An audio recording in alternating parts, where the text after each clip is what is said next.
So in parallelism, which is the major advantage or one of the key feature of Datastage, the data will be executed parallelly. That means, say suppose here in this particular this project being configured on node 2. That means the whole project is going to be allocated with 2 processing units. So whatever data is available, for example, let's say only one stage is available, one sequential stage is available with some 100 records. Then these 100 records are going to be splitted on these 2 nodes. So then 50 records will go to my node 1 and 50 records will go to node 2. And both the nodes will execute parallelly. So say suppose I do have 100 records and 2 node configuration is there. Then if I do have only one source stage, then 50 records is going to be shared by my node 1 and another 50 records are going to be shared by my node 2. And both the nodes will trigger the data at single point of time. So all the 50 records from node 1 will process and all the 50 records from node 2 also processed parallelly. They will executed parallelly. In that case, say suppose here in our case, I do have section A data, which is being splitted for 4 records, total of 8 records we do have, right? So 4 records from section A is going to be allocated to my node 1. And similarly, 4 records is going to be shared by node 2 from section A itself. So even though we put a sequence funnel over here, what happened is when we kept that execution mode as parallel, then all the 4 which is on node 1 came to this funnel. By then, node 1 section B also came. By then, node 1 section C also came. All the 4, that means 12 records being sent to my target. In a similar way, from node 2, again, all the 3 came and all the 3 sent to the target. That's the reason when we executed using parallel execution mode. So say suppose here, if the execution mode is parallel, then it is going to be split the data on the nodes and execute at a single point of time. That's the reason why we got the data splitted, even though I asked it to arrange in a sequential manner. So when I tell explicitly, don't go to parallel, but execute in a sequential mode, then what it is going to do is, even though the data is splitted on both the nodes, the data, so the processing is going to wait here till it gets all the data.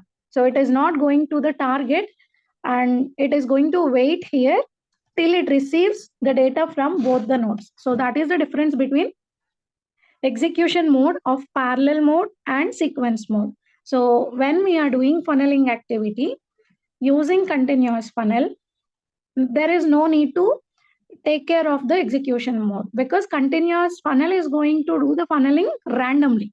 So even though we get the data above, below, in between, that's not an issue. Whereas for sequential funneling, there we do want the data one after the other in a sequence. So to have the data one after the other, before sending the data to the target file, it must have to do the funneling activity one after the other here in this stage only. So to do that, it should not be executed on parallelism, because in parallelism, what happens is the node 1 is not going to wait for node 2 execution. So whatever data comes here, immediately it pushes to the target. It will not wait here. So that's the main reason.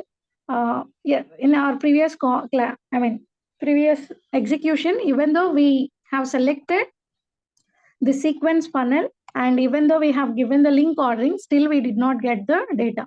Let me quickly show the difference once again. So I do have section A data, section B data, and section C data in these 3 files, which are my sources. And here I'm trying to do the funneling activity, which is nothing but I would like to combine all the 3 files to a single target file. But I want first C section, followed by B section, and then A section. So I have given section 3 link to 0 label, section 2 linked to 1 label, and section 1 linked to 2 labels. So that means section C data comes first, followed by section B, and followed by section A. Let me execute this one, and let's observe how the data will arranged in the target file. Also check the Now it is in sequence node. I'm keeping the default. Default means when we get the stage, by default, it is going to be assigned with some values. So first, we'll see how the data arranged in parallel execution. As of now, this particular project is configured on 2 node, but in real time, in real time, the projects which are executed on production environment will be enabled with 8 node configuration. For development and testing environment, they will follow 2 node or 4 node configuration, depending on the data size. So say suppose it is 8 node configuration, that means data is going to be splitted on 8 nodes. In such case, if I do have some 8,000 records, each node will take around 1,000 records, which will be easy for the processing, and it is fast way to process the data. So that is the main advantage of Datastage when compared to other ETL tools like Informatica or Abincio. They will not follow this parallelism technique. This is available only in Datastage. So let me first compile and execute this one.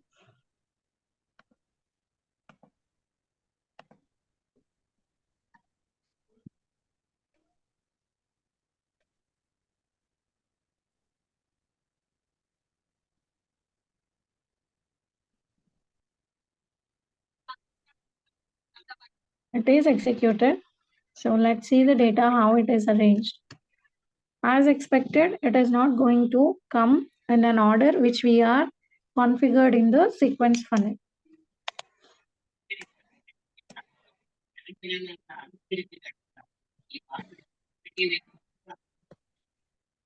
So see, 4 C's came first, followed by 4 B's, followed by 4 A's or 5 A's. Later again C, B, A. So all my node 1 data came at top and node 2 data came at last.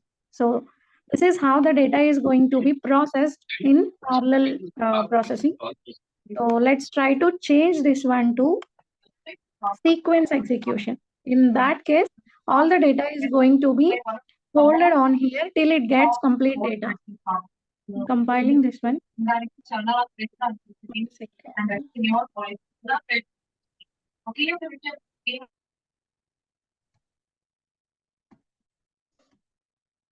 It is compiled. Let me rerun.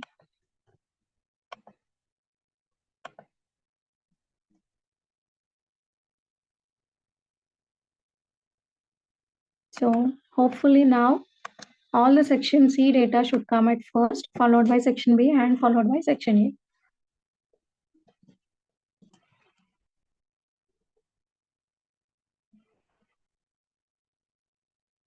So see, all C's came first, followed by B and followed by A. So this is going to be asked in interviews for sure. What are all the types of funnels that we are going to have and what is the difference between them? And then they'll also ask how to take care of these sequence and sort funnel. The next funnel is sort funnel. Sort funnel is something that is going to funnel the data based on keys. Say suppose I do have some roll number. These are all 3 sections, right? I don't want section wise, but I want roll number wise. Then here I need to select a sort funnel, and in the key I'm going to specify roll number. Then do I need the roll number to be sorted in ascending or descending? Let's keep ascending only. I clicked OK. So now the data is going to be funneled in an order section wise, sorry, roll number wise. So the least roll number comes first. Let's execute this.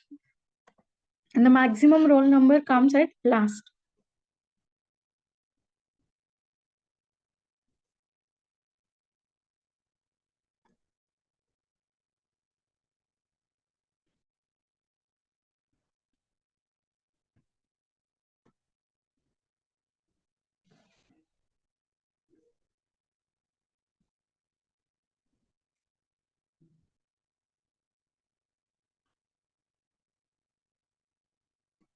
All 101s came first, followed by 102 roll number, 103, 104, 5, 6, 7. So this is how we can make use of funnel stage to funnel the data which is coming from multi sources having same metadata to a single target file. Hope all you understood this stage. Now we'll try to understand joins, how to do joining of two tables or two sources. The two sources can be a file or DB or two DBs or two files. The combination can be of any type. First, let's try to understand what is join and how we can implement the joins through Datastage. Okay. I have a small doubt.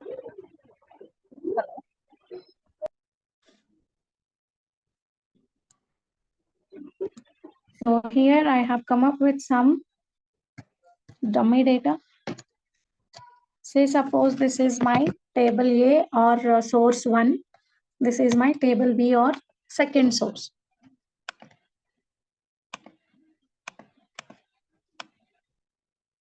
Okay. So my first source is having how many columns? 5 columns are there. Roll number, name, address, phone, and age. So these are all the details of a particular people who from a class, and their address, their phone number, and their age also. And these are a couple of the courses that they are undergoing as of now. So I have roll number and their course ID on my source 2. Now I would like to know what particular source is being taken by Harish. Here I do have Harish. He's from Delhi. This is his phone number. 18 is his age and his roll number is 1. But I would like to know what is the course ID or what is the course that is being taken by Harish. In that case, since in this particular data I do not have course ID, I need to search which particular source do have that course ID data. So my second source is do having course ID.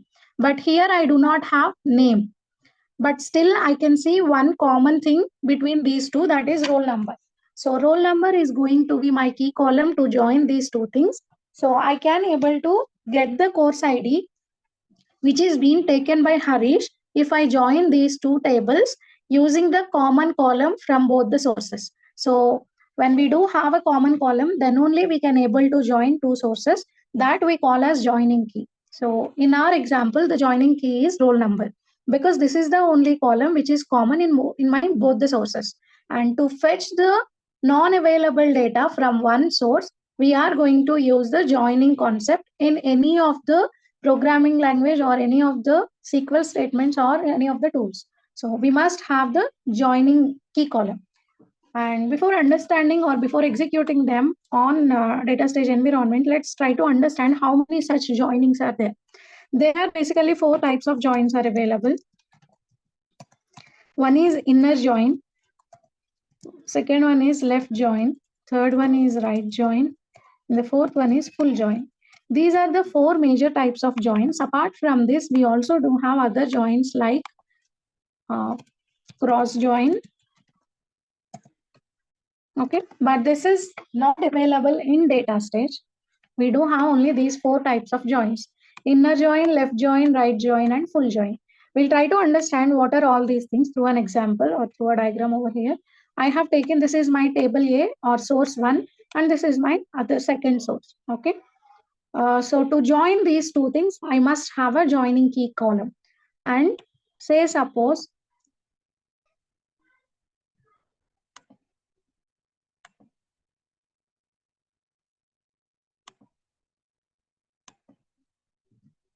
one second.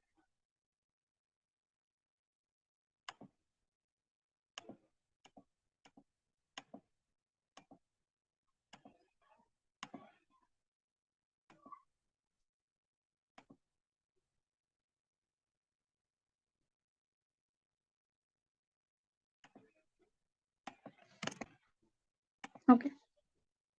So this is the area which is common from both the tables. Say suppose this is my A and this is my B source. When I am talking about the data which is common from both the sources, then this is the area which is common for both the things. So inner join is nothing but the commonness between both the sources, which is nothing but this area. So if we would like to get only the common data from both the sources, then we are going to use inner join, and this is the section of part that is going to be come as output when we make use of inner join.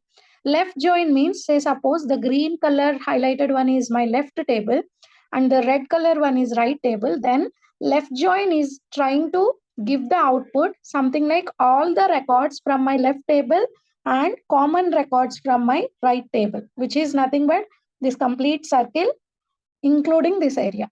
Right join means complete right data including common data, which is nothing but this whole part including the common part. Full join means complete data from both the sources. So I hope you get high level understanding on these four joins. Now let's try to understand the same thing through the data which is added over here. Say suppose here we do have some 8 rows, right? And the roll numbers are from 1 to 8. Okay. But here we do not have 1 to 8. We do have up to 5 and then we do have 9, 10, 11 roll numbers. Okay. I would like to get course ID for all these people, but I'm not going to get the data because I do not have the data of last 3 members, which are nothing but Dhanraj, Rohit, and Niraj. These 3 people's data is not available in my reference source. Say suppose this is my primary source. Always left table is called as primary source and the lookup table is called as reference data. So this is going to be reference data because we are referring this data to get the my meeting is going to end in 10 minutes. Post that I'm going to rejoin. So please help me in rejoining after this completion. Okay. It will not be like that going forward. So here the second table, we can call it as reference table, and the primary table for which I would like to have complete data is called as my primary table. Okay. And if I'm trying to get the course ID from this reference, how I am going to get the data? I'm going to do the joining using roll number. So roll number 1, Harish, right? So I will check for roll number 1 in my reference table that is available. I'll check the course ID against this roll number and I'll try to get it over here. So course ID is 1. For second roll number, which is Pratik, the course ID is 2. For third roll number, which is Riyanka, the course ID is 2 again. And the fourth one, which is Deep. For Deep, the course ID is 3. For 5, Saptarhi. For him, the code is 4. Is it? No, it is 1. The course ID is 1. And for the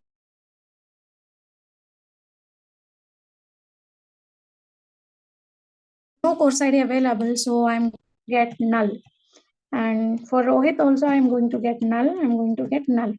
So this is my left join output. I would like to have complete data from my left table and the matching record from my right table.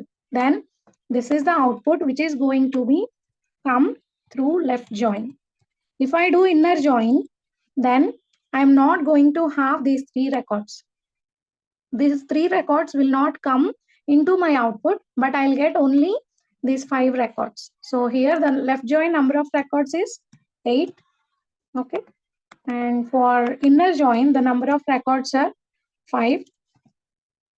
For right join, so right join, what it is going to do, it is going to get the complete data from my right join, from my right table, and it is going to give the matching data from my left table. Then the output is going to be how many records? How many records are there here? Total of 8 records. So out of these, all the 8 records is going to come in my right join, but I'm going to get the name. Say suppose I would like to get the name through right join, then this data is trying to map the name column from, yes, this is one. Thanks. So say suppose roll number 1, Harish, and Pratik, Priyanka, Deep, Saptarthi, and null. So this is going to be my right join output. Okay.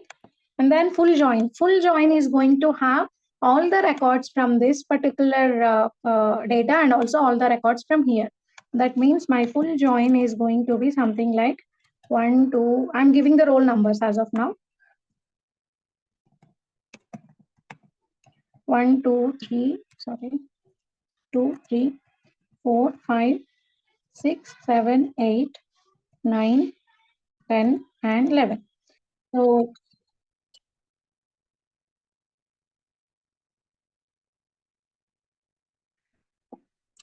So this is going to be the output of my full join. Even I am going to get the rest others also. If the data is available, then we will get the joining data. If the data is not available, then we are going to get null values over here. So this is how the joining is going to happen. Now let's execute the job and see whether that is coming as expected or not.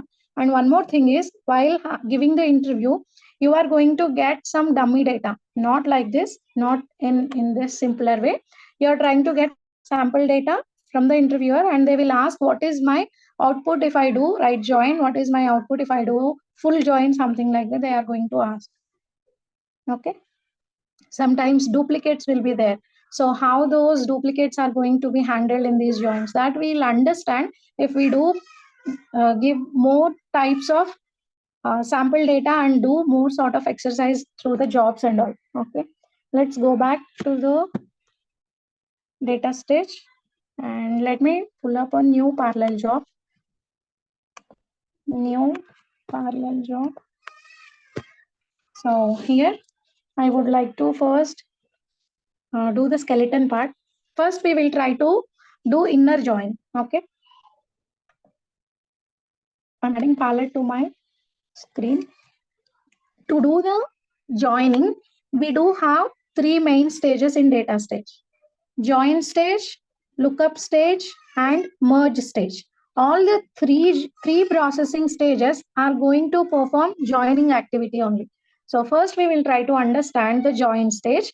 Later we will see the lookup stage, and at last we'll try to see this merge stage.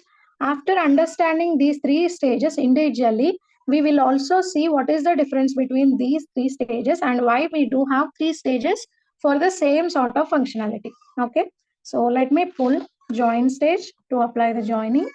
And for joining, it is a must that it is going to have two inputs. Unless until we do not have two sources, it is not possible to do the join. And I'm saving my output to another target sequential file. Now I am adding my links. Right click on the stage and drag, then you are going to get the link. So this is how